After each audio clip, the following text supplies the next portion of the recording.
Part 1. The Wanderer's Discovery. Sarah Chen pressed her face against the small window of her survey craft and watched the green planet grow larger below her. Kepler 442c looked peaceful from space. Rolling forests covered most of the land, with rivers that sparkled like silver threads in the sunlight. After 6 months of traveling alone through empty space, Sarah felt excited to finally reach her destination. She was a xenoanthropologist, someone who studied alien cultures. Her job was to find new alien species and learn about how they lived. The Galactic Survey had sent her to check if this planet had any intelligent life. If it did, she would be the first human to meet them. Sarah began preparing for landing. She checked her equipment: universal translator, medical supplies, food for 3 months, and her communication device to call for help if needed. Everything looked good. She started the landing sequence and watched the forest get closer and closer. Then something went wrong. Warning: meteor shower detected, her ship's computer announced in a calm voice. Sarah looked up at her scanner screen. Dozens of space rocks were flying toward her ship like bullets. She tried to steer away, but there were too many of them. The first meteor hit her left engine with a loud crash. Then another hit her navigation system.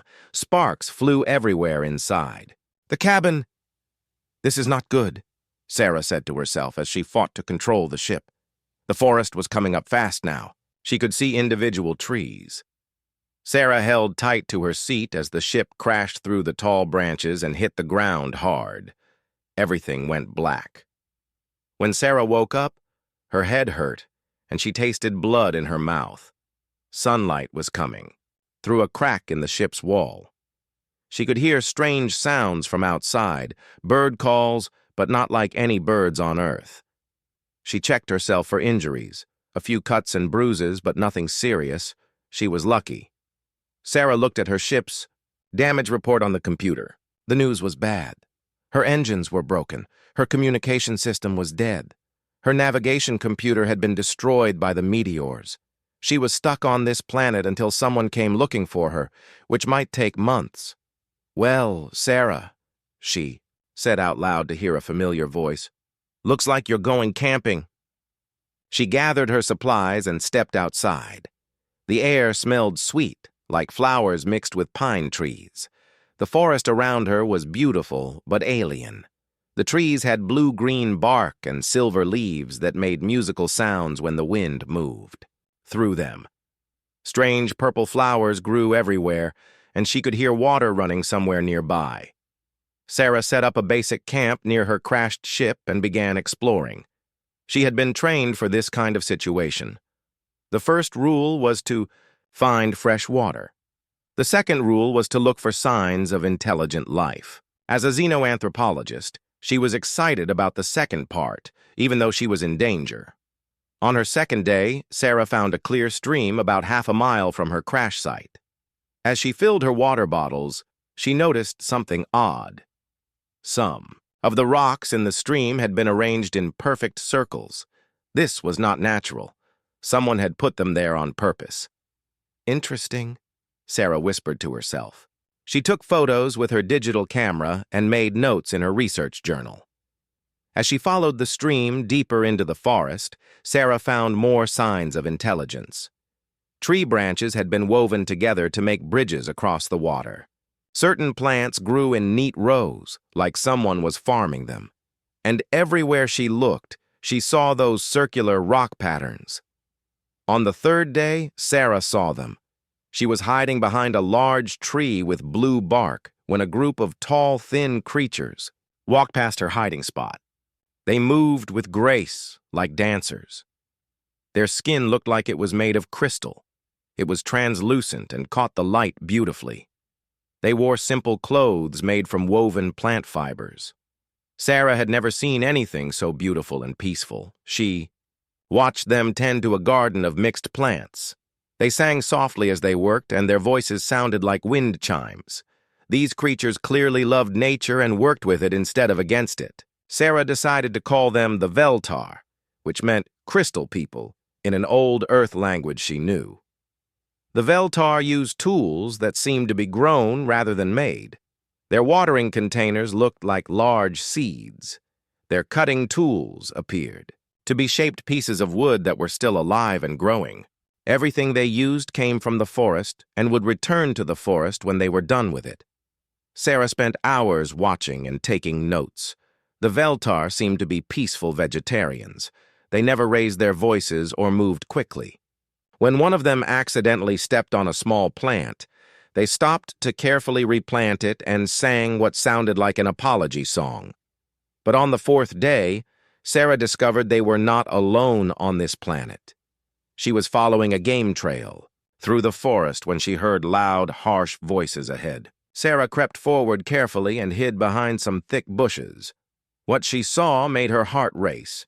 A group of shorter, muscular creatures were arguing loudly near a clearing. These aliens had rough, dark skin covered in ritual scars. They wore necklaces made of animal bones and carried sharp spears. Their faces were painted with red and black designs that looked like war paint. Unlike the gentle Veltar, these creatures seemed aggressive and dangerous. Sarah decided to call them the Corvani, meaning strong warriors in another old language. The Corvani were very different from the Veltar. Where the crystal people sang, the Corvani shouted. Where the Veltar grew their tools, the Corvani made weapons from stone and bone. Where the Veltar worked gently with plants, the Corvani cut down trees and built fires that sent thick smoke into the sky. Sarah activated her universal translator and listened to their conversation. The device was designed to learn alien languages quickly by analyzing speech patterns and body language. After an hour of listening, she began to understand some of their words.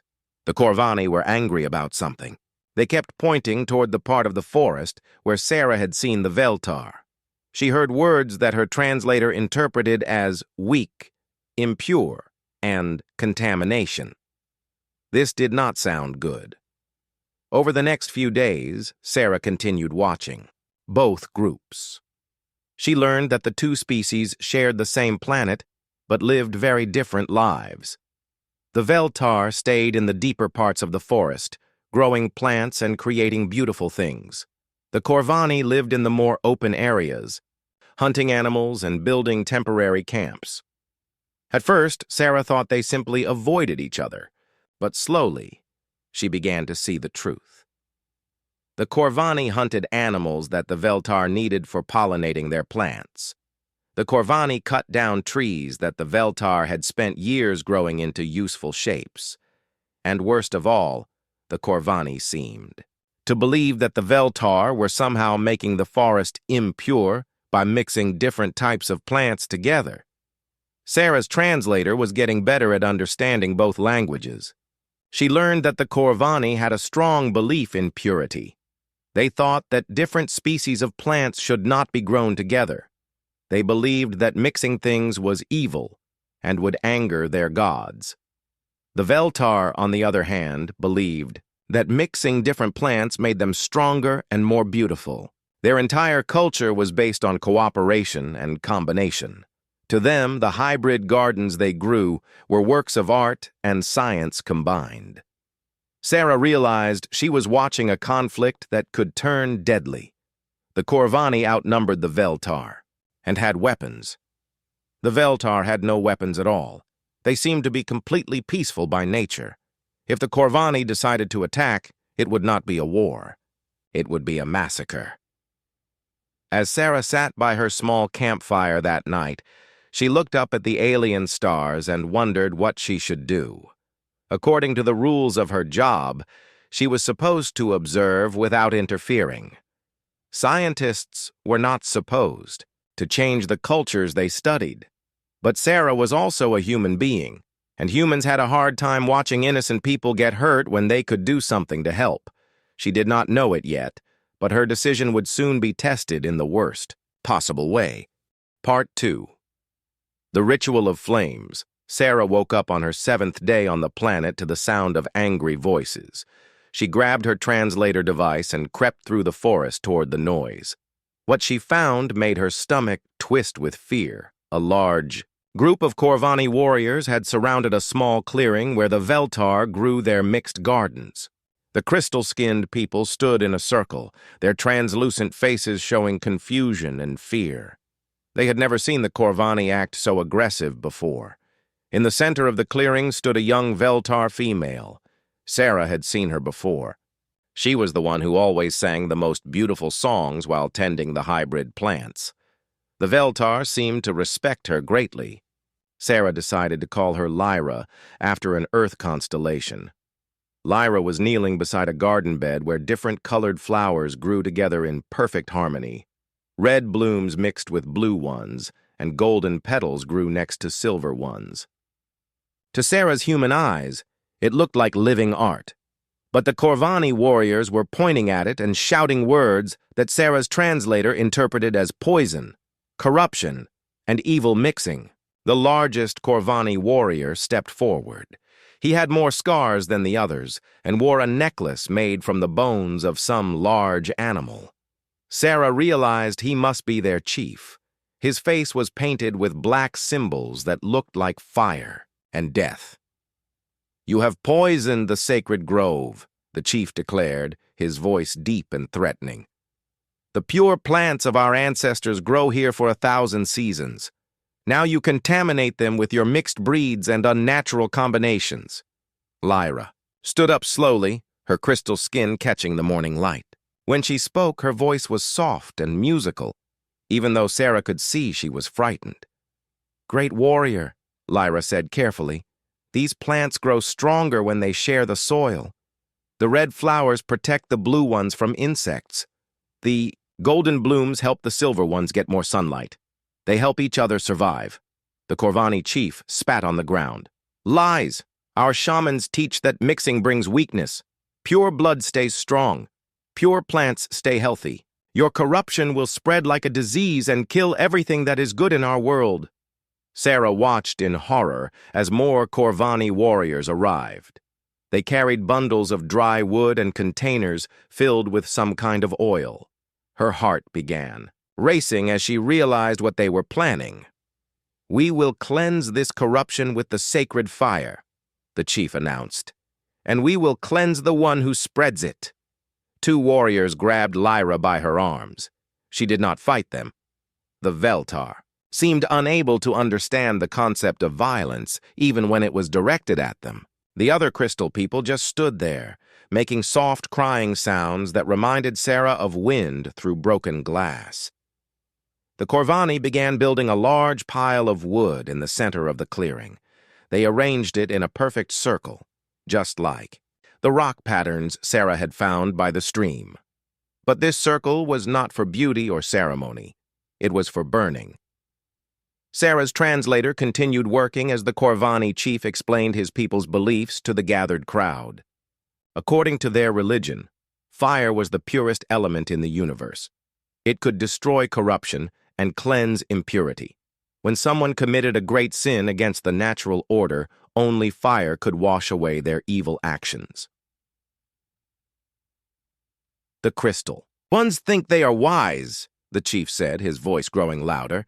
"They think mixing and changing makes things better, but they are wrong. Our ancestors kept everything pure and separate, and they lived in harmony with the true spirits of this world." Sarah learned that the Corvani believed their gods had made each species of plant and animal for a specific purpose. Mixing them together was like insulting the gods themselves. In their culture, the worst punishment was reserved for those who corrupted the pure bloodlines of plants, animals, or even people. But the Veltar had a completely different understanding of nature. To them, diversity and combination created strength and beauty. They saw the hybrid plants as gifts, living proof that different things could work together to become something better than they were alone. As Sarah listened, she realized that this conflict was about much more than just plants. It was about two completely different ways of seeing the world. The Corvani valued purity, tradition, and separation.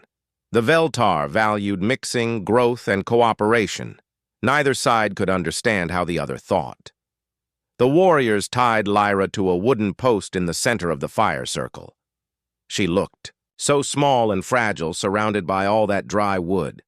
Her crystal skin reflected the sunlight, making her look like a beautiful statue that someone was about to destroy. "Please," one of the older Veltar called out, his voice shaking with emotion. Lyra only wanted to help the plants grow strong. She meant no harm to anyone. The Corvani chief turned toward the speaker.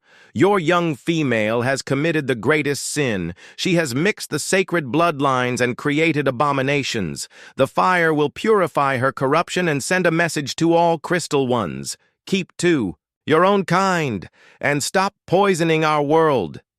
Sarah noticed that some of the younger Corvani warriors looked uncomfortable. They shifted their weight from foot to foot and avoided looking directly at Lyra. But none of them spoke up against their chief.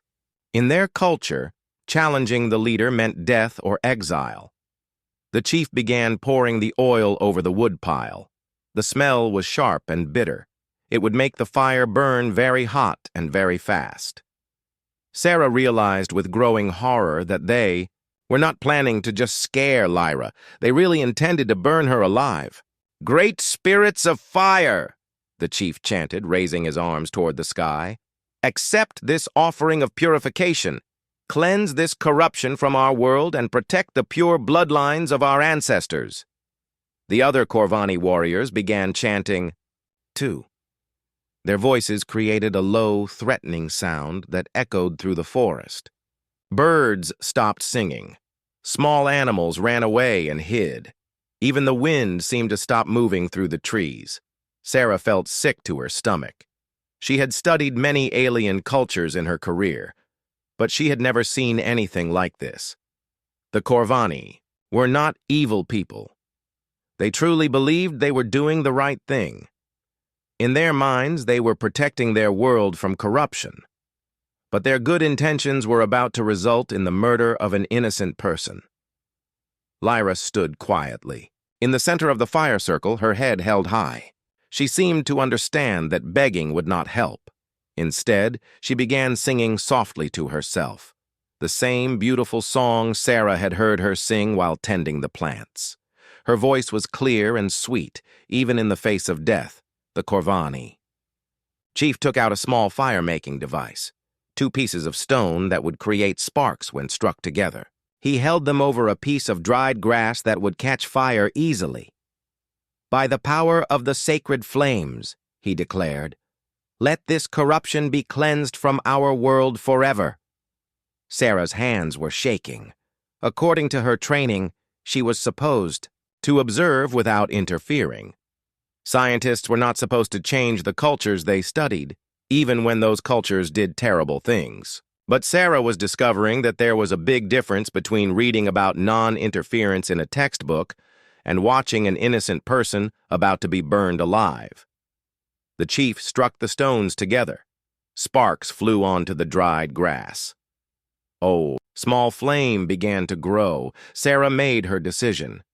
She could not stand by and watch murder happen, even if it meant breaking every rule of her profession. Some things were more important than scientific protocol. Some lines could not be crossed without losing what made you human.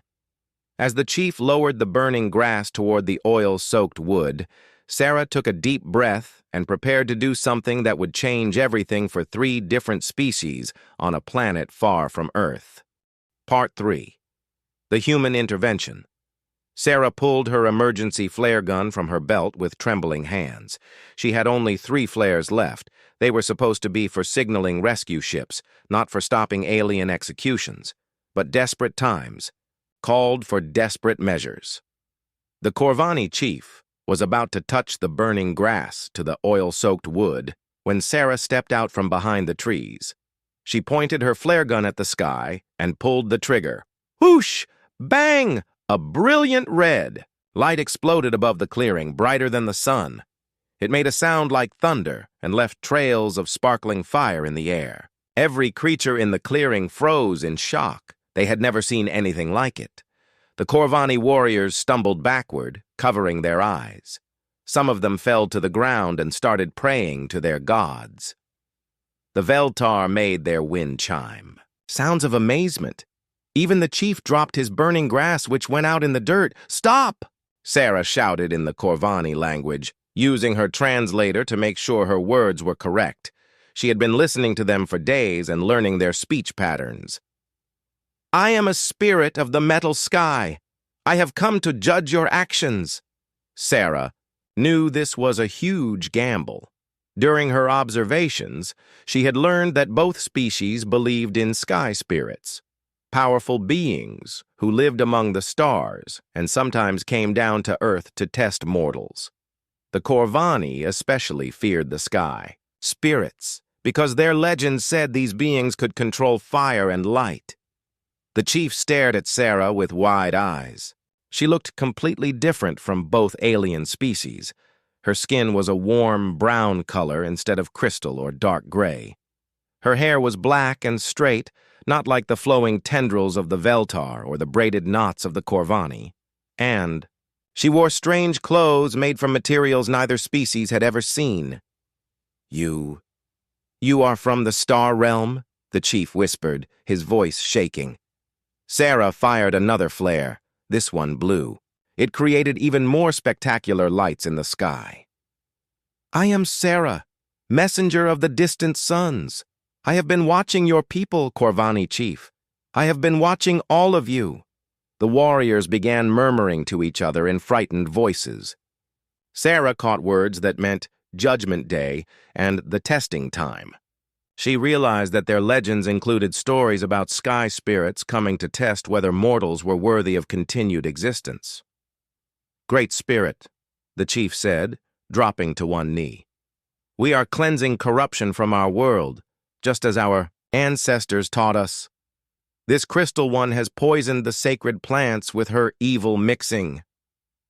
Sarah walked slowly into the clearing, trying to look confident even though her heart was pounding like a drum. She had to make this convincing or Lyra would still die, and Sarah herself might end up on a fire pile too. "Chief of the Corvani," Sarah said in her most commanding voice, "you speak of cleansing corruption, but tell me, if this female is truly corrupted, what happens when you burn her?" The chief looked confused. "The fire purifies the corruption." "Great Spirit. It always has." "Does it?" Sarah asked, raising one eyebrow. "When you burn corrupted wood, where does the smoke go?" "Into the sky, of course," the chief replied. "And when you burn corrupted plants, where do the ashes fall?" "Onto the ground," the chief said, beginning to look uncertain. Sarah nodded gravely. "So if you burn this corrupted female, her corruption will rise into the sky as smoke, poisoning the air that you breathe. And her ashes will fall onto the ground, poisoning the soil where your children play. Is this not spreading corruption instead of destroying it?" The crowd of Corvani warriors began murmuring nervously. Sarah could see them thinking about her words. Their own logic was being turned against them, and they didn't know how to respond. But the shamans teach," the chief started to say. "The shamans are wise," Sarah interrupted. "But even shamans can make mistakes. I am a sky spirit. I see things from above that ground dwellers cannot see, and I tell you that burning corruption spreads it, not cleanses it." She walked over to Lyra, who was still tied to the wooden post. The crystal-skinned female looked at Sarah with wonder and hope. Sarah could see that Lyra's arms were bruised from being tied up, but she was still alive. "There is another way," Sarah announced to the crowd. "A better way to test whether this female is truly corrupted or truly pure." The chief stood up, his face showing a mixture of fear and curiosity. "What way, Great Spirit?" Sarah had been thinking quickly while she talked. She needed to find a solution that would save Lyra's life, while also respecting both cultures enough that they would accept it. The answer came to her as she looked at the mixed garden that had caused all this trouble. "A trial by wisdom," she declared. "In the star realm, we do not destroy those who might be innocent. Instead, we test their knowledge." If this female is truly corrupted, she will not be able to prove the value of her actions. But if she is pure, she will be able to show wisdom that benefits all. The chief scratched his scarred chin thoughtfully. What kind of wisdom test? Sarah gestured toward the hybrid plants that had caused the conflict. Let her explain why she mixed these plants. Let her show whether her mixing creates strength or weakness. If her knowledge proves false, then you may judge her as you wish. But if her knowledge proves true, then perhaps the corruption lies not in mixing, but in refusing to see new truths. This was another gamble. Sarah was betting that Lyra actually knew something valuable about plant biology, something that could prove the hybrid gardens were beneficial rather than harmful. If Lyra couldn't prove her case, Sarah's intervention would only delay her death instead of preventing it. I accept this trial, the chief said slowly. But how will we judge? The truth of her words? Sarah smiled. This was where her human knowledge would be most useful. I will judge as a neutral spirit from the star realm, and I will use the sacred elements that both your peoples respect, earth, air, water, and fire, to reveal the truth. She untied Lyra's ropes, helping the injured Veltar female to stand. Lyra looked at Sarah with gratitude that needed no translation. Speak, Crystal One, Sarah said gently. Explain to all of us why you mixed these plants together. Show us what knowledge guided your actions. Lyra's voice was shaky at first, but it grew stronger as she began to speak. Great Sky Spirit, honored warriors, I mixed these plants because I listened to what they told me. The red flowers, they make a smell that keeps bad insects away from other plants, but they need more water than most flowers. She walked over to the garden bed, pointing to different plants as she explained. Sarah activated her translator to make sure both species could understand. The blue flowers, they have deep roots that bring water up from far underground. When I plant them together with the red flowers, the blue ones share their water and the red ones share their protection. Both become stronger than they could be alone. The Corvani warriors listened with growing interest. Even though they distrusted mixing, they were practical people who understood the challenges of growing food in a difficult environment. The golden blooms, Lyra continued, gaining confidence, they make the soil rich with nutrients, but they grow too thick and block sunlight from reaching smaller plants. The silver ones are tall and thin. They can reach the light while leaving room for the golden ones to spread. Together, they feed the earth and reach the sky. Sarah pulled out her portable scientific scanner from her equipment pack. To the aliens, it looked like a magical device covered in blinking lights. She ran it over the hybrid plants and then over some pure strain plants growing nearby. The readings were clear. The mixed plants were healthier, more disease-resistant, and produced more flowers than the pure strains. Sarah had the evidence. She needed to support Lyra's claims. The trial results are clear, Sarah announced, holding up her scanner for everyone to see. The sky spirits have judged this female's wisdom to be pure and true. Her mixing does not create weakness. It creates strength that benefits all life in this forest. The Corvani chief stared at the blinking device in Sarah's hands, then looked at the thriving hybrid garden, then back at Lyra's peaceful face. For the first time since Sarah had been watching him, the mighty warrior looked uncertain about his beliefs. Part 4. The Bridge of Understanding. The Corvani chief stood in silence for a long moment, staring at Sarah's blinking scanner. The device showed clear readings that the mixed plants were stronger and healthier than the pure ones. But accepting this truth meant questioning everything his people had believed for thousands of years. Sky Spirit, the chief said carefully, your metal device shows strange lights, but how do we know these lights speak truth? Perhaps the corruption has learned to trick even the tools of the star realm. Sarah realized she needed to provide proof that both species could understand without relying on technology they couldn't comprehend. She looked around the clearing and noticed something important. The soil itself told a story that any farmer would recognize. Wise chief, Sarah said, kneeling down and picking up a handful of dirt from the hybrid garden. Let us use the oldest test of all, the test of the earth itself. She held up the soil from Lyra's mixed garden. It was dark, rich, and full of small creatures that helped plants grow. When she squeezed it, the soil held together but didn't turn to mud, the perfect consistency for healthy plant growth. Then Sarah walked to an area where only pure Corvani plants grew. She picked up soil from there and showed it to the crowd. This soil was lighter in color, drier, and when she squeezed it, it crumbled apart like dust. Look with your own eyes, Sarah said to the warriors. Which soil would you choose for growing food to feed your children? The Corvani warriors looked at both soil samples. Even the most traditional among them had to admit that the soil from the mixed garden looked much better for farming. Some of the younger warriors began whispering to each other, but Sarah wasn't finished with her demonstration. She had noticed something else during her days of observation, something that could prove an even bigger point. Chief of the Corvani, keeper of traditions, Sarah said formally, may I ask you about the history of your people? How long have your ancestors lived in this forest?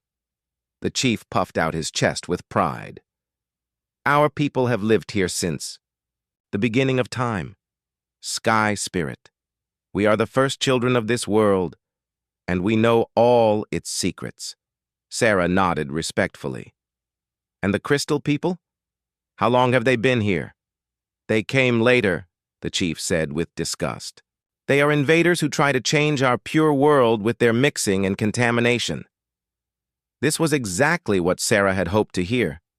During her observations, she had noticed something that neither species seemed to remember, evidence of their shared past hidden in the forest itself. Honored Chief, Sarah said, I have been studying this forest from above, as sky spirits do. I have seen things that ground dwellers might miss. Would you permit me to show you something that might change how you see the past? The chief looked uncertain, but he couldn't refuse a request from a sky spirit without losing face in front of his warriors. Show me, metal device bearer. Sarah led the group to a place she had discovered 2 days earlier, a clearing about half a mile away where ancient ruins poked up through the forest floor. She had been planning to study these ruins later, but now they might save Lyra's life. Behold, Sarah said, gesturing to the old stone structures. The remnants of the true beginning. The ruins were clearly very old, older than either species' recorded history. Vines and moss covered most of the stones, but Sarah had cleaned off enough to see what lay beneath. What she found there told a story that neither the Corvani nor the Veltar remembered. Sarah pulled out a small brush from her archaeological kit and began cleaning dirt away from a large stone tablet. As she worked, carved pictures became visible. The images showed 2 different types of beings working together. One tall and graceful like the Veltar, one shorter and stronger like the Corvani. What is this? The chief whispered, his voice filled with awe. The true history of your world, Sarah replied. She continued brushing away centuries of dirt and plant growth. More pictures appeared, showing the 2 species building structures together, farming together, even raising children together. Lyra gasped and pointed to one particular carving. It showed beings that looked like her ancestors, and beings that looked like Corvani ancestors working together in a garden. Between them grew plants that were clearly hybrids, mixtures of different species combined to create something new and beautiful. This cannot be true, the chief said, but his voice lacked conviction. Our shamans teach that we have always lived separately. The crystal ones are invaders who came to corrupt our pure ways. Sarah moved to another stone tablet and cleaned it off. This one showed a timeline of events, pictures that told the story of what had happened to the 2 species over thousands of years. Look here, Sarah said, pointing to the early pictures. In the beginning, your peoples worked together. They built these cities together. They grew hybrid plants together. They were not separate peoples, they were partners. The carvings showed a golden age when both species lived in harmony. The Corvani provided strength and protection, while the Veltar provided wisdom and cultivation skills. Together, they had created a civilization more advanced than either could achieve alone. But then the pictures changed. Sarah found carvings that showed conflict, separation, and finally abandonment of the ancient cities. The two species had split apart for some reason lost to history, and over thousands of years they had forgotten they were ever allies. The hybrid plants you call corruption, Sarah explained, pointing to detailed carvings of the mixed gardens. These are not new inventions. They are recreations of what your ancestors built together long ago. Lyra's wisdom is not corruption, it is remembering. The chief stared at the carvings with growing amazement. Several of his warriors had gathered around other stone tablets, using their spears to scrape away dirt and reveal more pictures of cooperation between the species. "But why did our shamans not tell us this?" asked one of the younger Corvani warriors. Sarah had been wondering the same thing. As she studied more of the ruins, she found the answer carved into what looked like the remains of a temple wall. "Because they forgot," she said sadly. "Look at this final carving." The last set of pictures showed a great disaster. Floods, fires, and earthquakes that had destroyed the ancient cities. In the chaos, the two peoples had fled to different parts of the forest to survive. Over generations of separation, they had forgotten their shared history and developed new stories to explain their differences. The shamans of both peoples told stories to help their children understand the world, Sarah explained. But stories change over time, especially when the truth is painful. It was easier to say, "We have always been separate," than to remember, "We used to be together but lost each other." Lyra had been studying the carvings with tears in her crystal eyes. "This explains so much," she said softly. "Our oldest songs speak of a lost golden time when all beings lived in harmony. We thought they were just stories about a dream world, but they were memories." The Corvani chief sat down heavily on a fallen stone. Sarah could see that his entire worldview was crumbling and rebuilding itself. Everything he had believed about purity and separation was being challenged by the evidence of his own ancestors. "If this is true," he said slowly, "then our peoples are not enemies. We are family who forgot each other." Sarah nodded. "And the hybrid plants are not corruption. They are a bridge between your peoples, a way to remember what you once built together." She used her scanner to analyze the soil around the ruins. The readings showed that the ancient gardens had been even more sophisticated than Lyra's simple mixed plots. The ancestors had developed incredibly complex plant combinations that could survive disasters, provide medicine, and feed large populations. "Your ancestors were not just mixing plants randomly," Sarah told both groups. "They were creating a living library, plants that could teach their children how to survive anything the world might throw at them." The chief stood up and walked over to Lyra. For a moment, Sarah thought he might still be angry, but instead, he reached out and gently touched one of Lyra's injured arms where the ropes had left marks. "Crystal daughter," he said in a voice filled with wonder, "you have been trying to teach us what we forgot, and we almost killed you for remembering what our own ancestors knew." The sun was setting over the ancient ruins, casting long shadows between the carved stones. As the golden light played across the pictures of cooperation and harmony, Sarah realized that she had done more than save one life. She had given two species the chance to remember who they really were.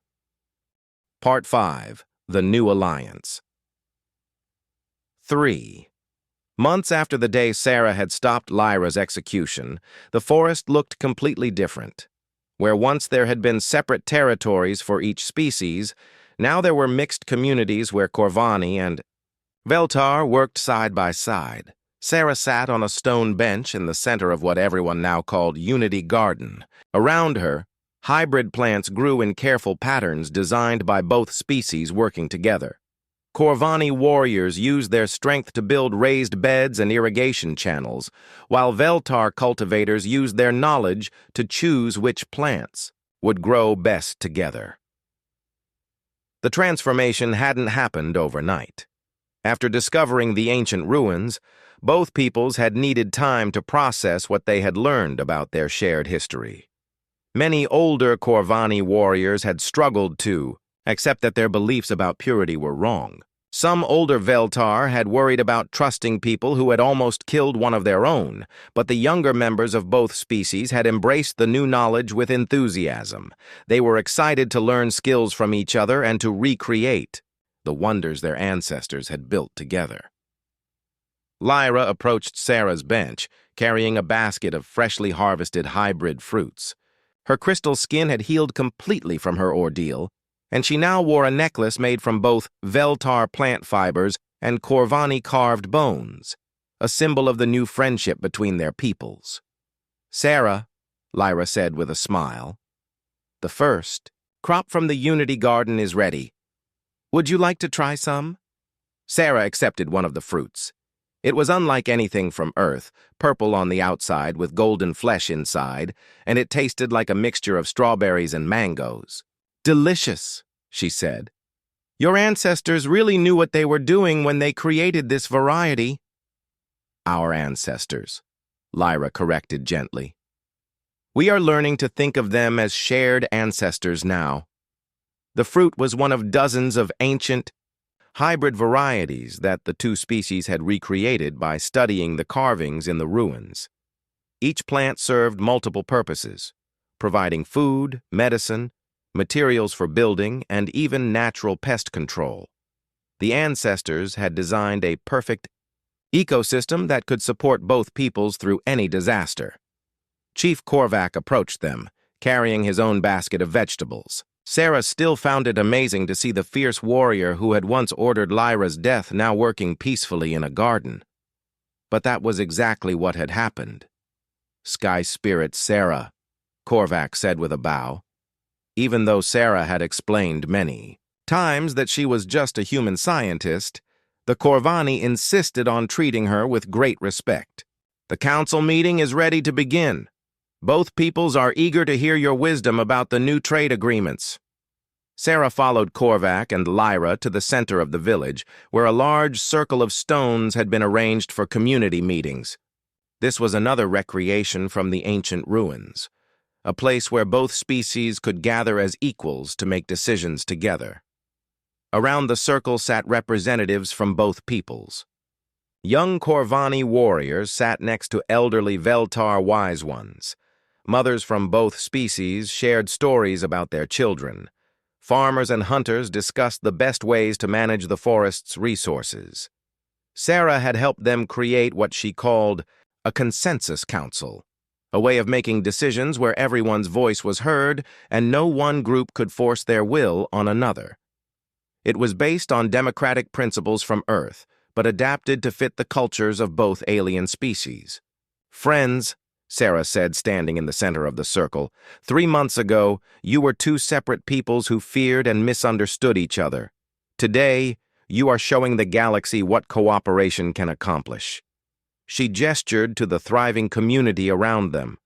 New buildings combined Corvani engineering with Veltar artistic design. Children from both species played together, learning each other's languages and customs. The hybrid gardens produced more food than either people had ever grown separately.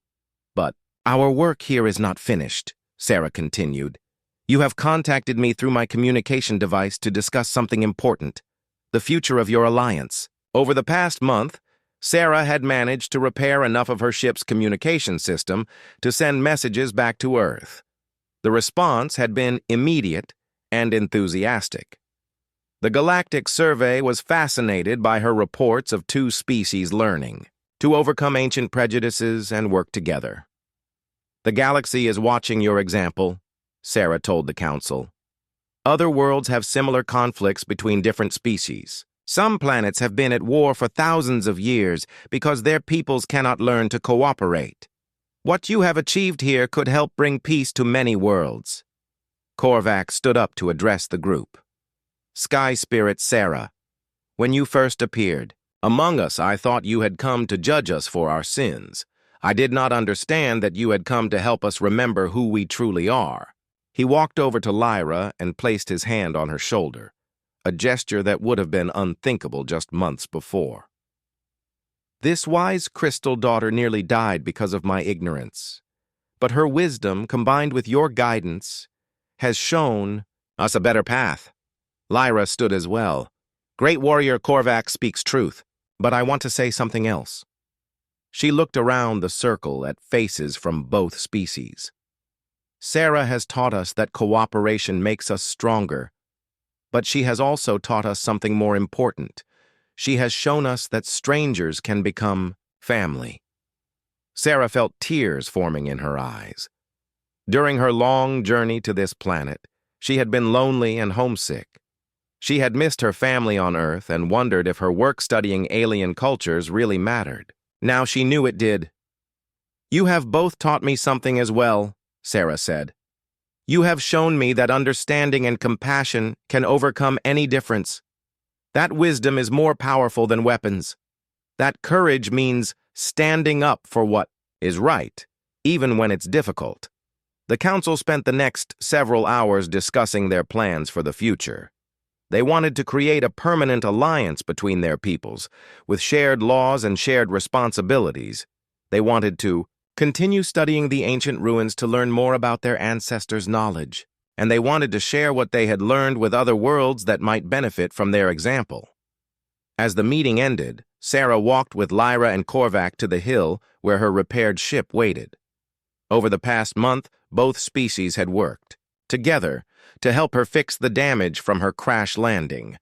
Corvani metalworkers had forged new parts, while Veltar technicians had grown biological components that could interface with her ship's systems. The rescue ship from Earth will arrive in 2 days, Sarah told her friends. I could go home then, if I wanted to. But you are not going home, are you? Lyra asked with a knowing smile. Sarah shook her head. My superiors on Earth have offered me a new position. Permanent diplomatic observer for this world. They want me to help document your progress and assist other worlds that want to learn from your example. Korvac grinned, showing his filed teeth in an expression that Sarah had learned meant joy rather than aggression. Then you will stay and continue to guide us? Not guide you, Sarah corrected. You don't need guidance anymore. You've learned to guide yourselves. But I will stay as your friend, and as a bridge between your world and the galaxy beyond. As the three friends stood together watching the sunset paint the sky in brilliant colors, Sarah reflected on how much had changed since her crash landing. She had come to this world as a scientist, studying alien cultures, but she was staying as something much more important, a witness to the power of understanding, compassion, and cooperation. In the distance, she could see Corvani and Veltar, children playing together in the Unity Garden, laughing and learning from each other. Their laughter was the sound of hope, hope that different peoples could become one people, that ancient hatreds could become new friendships, and that the future could be better than the past. Sarah had saved one life on the day she intervened to stop Lyra's execution, but in doing so, she had helped birth something even more precious. The first truly integrated civilization this world had ever known, and that civilization would serve as a beacon of hope for countless other worlds struggling with their own divisions. The stars were coming out overhead, looking down on a world where two species had remembered how to be one family. And in the growing darkness, the hybrid plants of the Unity Garden glowed softly with their own inner light, showing the way forward into a brighter tomorrow.